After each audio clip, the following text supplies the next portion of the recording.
Hello, my soccer universe. I'm very much split to summarize this round. On the one side, there's of course the LASK fan in me that is really gutted. The results did not go LASK's way this time around. We are now again behind the city rival, level on points, but head to head. That doesn't sit well with me. But then if I take my fandom out of it, this was actually a really exciting Austrian Bundelsiga round, and it came at places that you did not expect. We had probably the craziest of all games in the entire season, where Wolfsberg manages to win a game they by all right should have lost, and there was probably the own goal of the season in all of Europe in there as well. You cannot score a more beautiful goal, honestly, even if you're a striker, than what happened there in Graz. Absolute crazy game. We had actually now Sturm Graz dropping points. Austria Vienna are within touching distance of Sturm Graz. We might get a title race that we didn't really expect ahead of the season. Rapid Vienna is now a little bit falling off. We still have Salzburg a little bit in disarray. They get a point.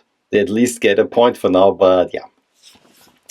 They should have gotten the win at Hartberg. And on the bottom also quite some big turnarounds. Altach get points, Tirol get even bigger points. Is Klagenfurt now falling off? I would say, let's summarize the games and then we'll talk about the situation in the league.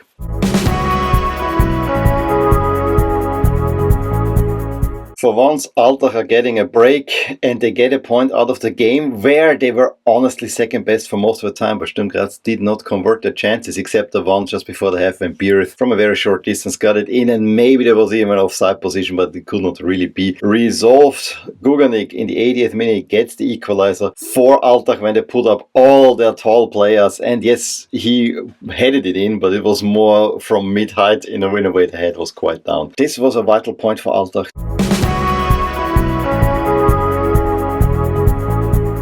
In probably the wildest finish I've seen in a long time, GRK managed to squander a 3-0 lead that they held even the 80th minute and lose that game 3-4. And it started out so well for them. After 11 minutes they were up 2-0 by Maderna and Zippo. They were in a good form. They had 2 wins in succession. Then Perchtold is sent off. However, Ganschnik just a few minutes later after a corner makes it 3-0 in for GRK. They looked absolutely in control. They had the chance to make it 4-0. There was not much coming from Wolfsberg. Yes, they were then pushing. Then they get a penalty, kind of a softish one. I mean, at first it was given that it was a flop by Sabitzer, but then they turned it around.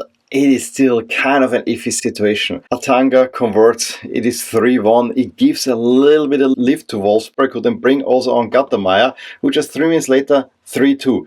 It's game on. Filipovic is then sent off for criticizing the coach, and suddenly everything is shaking. But the way then the turnaround came was absolutely mad, because it's a long ball towards the box of GRK where Lang is standing there, wants to clear it, but doesn't clear it forward. He turns around and in a striker's finish puts it into the corner, completely not under pressure, or not much under pressure, and it's in the 92nd minute, 3-3, and then it comes, as it always comes in this situation, it's a free kick in, and in the 98th minute, Gattermeier scores the winner for Wolfsberg. An absolute crazy game that no one expected.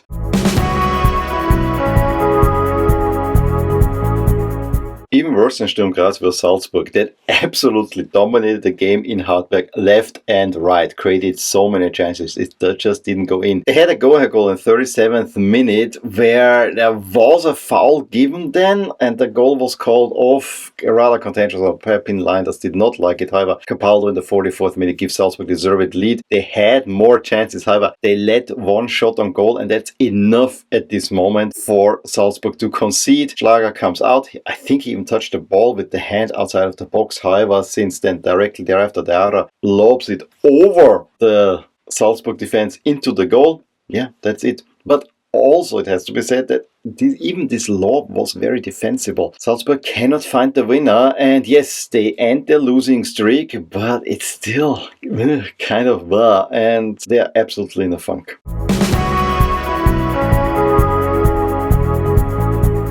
After conceding 7 last weekend against Sturm Graz, now Klagenfurt lose by 3 against WSG Tirol. They concede early through Jaunek. Then I think the game was even and they had chances on both sides, and maybe an equalizer was well in there. However, there's a penalty that's given away. Valentino Müller converts.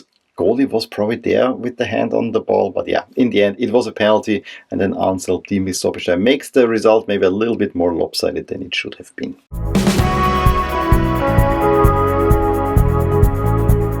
Rapid have now 2 losses the entire season, and all of these losses came to Blau-Weiss Linz. Blau-Weiss Linz go to Hütteldorf, get the win. It's the first home loss for Rapid this season, and it was one that was overall even deserved. Blau-Weiss Linz hit the woodwork 3 times in the first half. Yes, Rapid in the second half came a little bit back, hit the crossbar themselves with a really nice heeled shot by Bellio, and then they completely forget about Ronny Walder, who was a non-factor in the entire game. He falls a little bit deep, makes a run, Seidel finds him, and it's 1-0 for Blau-Weiss Linz. Rapid cannot find an equalizer, and it's another big win for Blau-Weiss.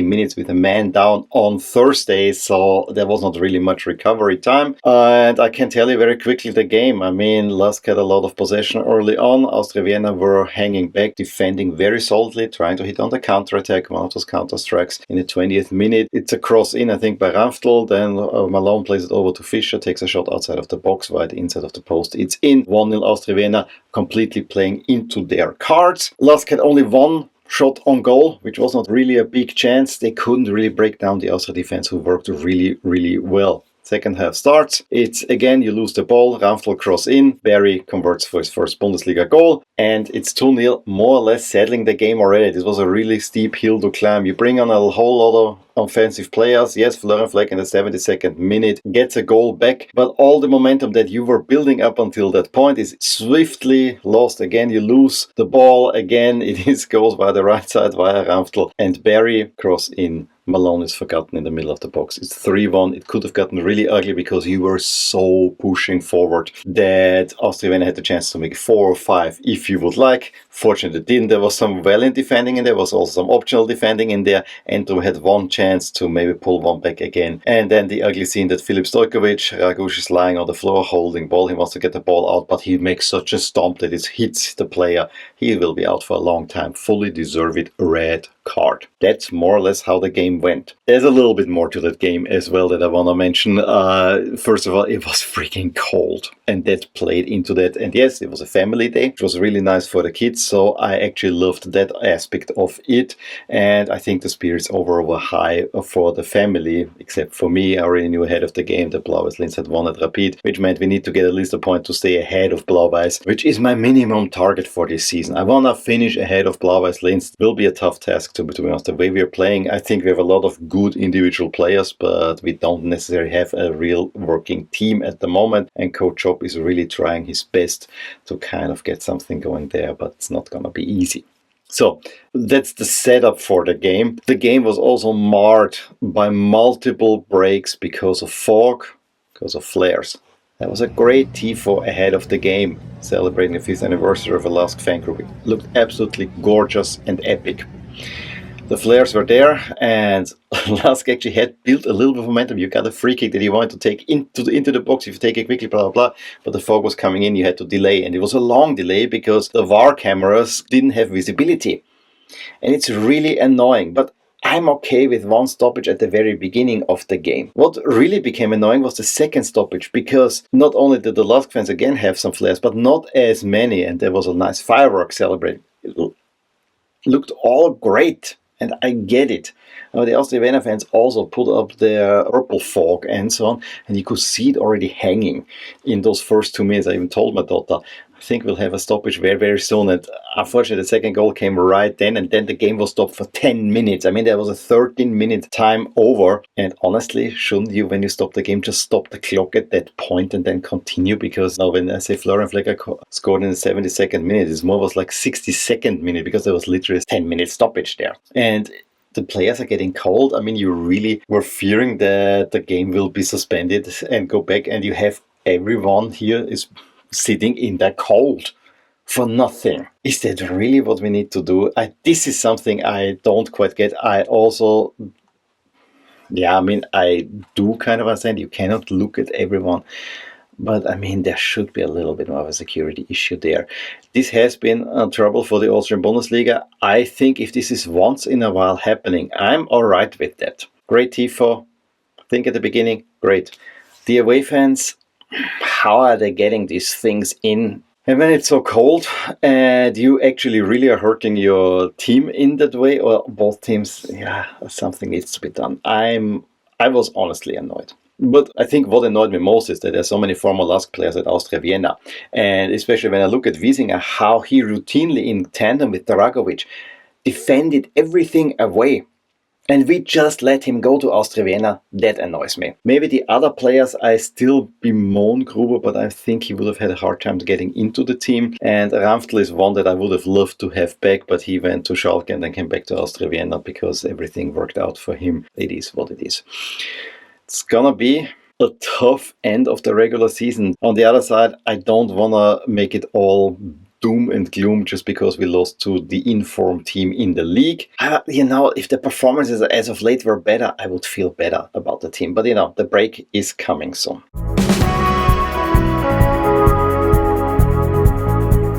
So looking at the current standings, up top we have 3 points between Austria Vienna and Sturm Graz. That makes it definitely more interesting. Both teams more or less have qualified for the top 6. But also the race for the top 6 is quite interesting. I think Rapid will go through. But then we have Wolfsberg, Blau-Weiss, LASK, we have Red Bull Salzburg, with potentially Hartberg in there as well. So it is quite the race and it's not a foregone conclusion. Salzburg at the moment sit in 7th, but they have 2 games in hand. Given the current form, they also are not gimmies, although Klagenfurt seems to be more of a gimme now than it seemed like a few weeks ago. Hartberg always managed to somehow lose against Salzburg, although they didn't do it on the past weekend. So if I give Salzburg some points, LASK is now on the outside looking in. And it will very much come down now to the next game that we will talk about in a second, which is at Wolfsberg. And it will also come down to the start of the season where you play against Blau-Weiss and then also against Rapid at home. Those are must-win games. Meanwhile, if you want to make it into the top 6, a lot will hinge, especially on the derby. On the bottom, the situation is getting now also interesting. Tirol is now ahead of Klagenfurt, GRK, Altach. This is very, very close. Points will be halved. I think we'll have a true relegation battle between those 4 teams, and I think form will very much decide. Altach not lost yet.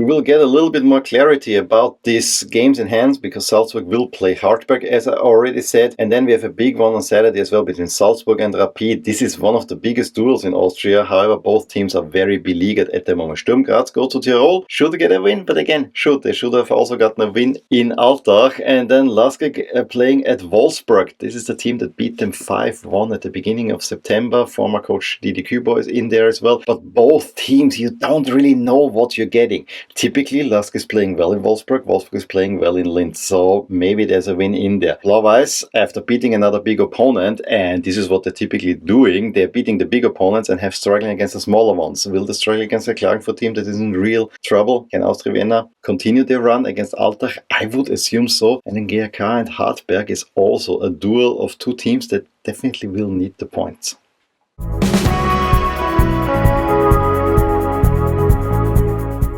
So, in conclusion of this round, not a good day for LASK. By the way, we got this nice flag at the game yesterday because we were sitting in family sector, so this will fill now the hole here for a while. It was not a good weekend for LASK, but the league itself is really exciting, I gotta say. I think this is the most wide open league that we had in a long time, given that Sturm Graz have to play in Europe as well, and Austria Vienna have time to prepare. This could go for a while. The other thing is though that with the exception of Rapid, probably every Austrian team will be eliminated from Europe after the group stage, which is a true shame too. Any case, let me know your thoughts on the Austrian Bundesliga. Give me a thumbs up if you enjoyed this video, and I will talk to you soon about more things in my Austrian Bundesliga universe. Bye! Hey there, I really hope you enjoyed this video, and if you did, here are some videos and playlists that you may enjoy too. Also, please consider subscribing to my channel and hit the little bell icon so you get notified whenever something happens in my soccer universe. And with that, have a wonderful day. Bye!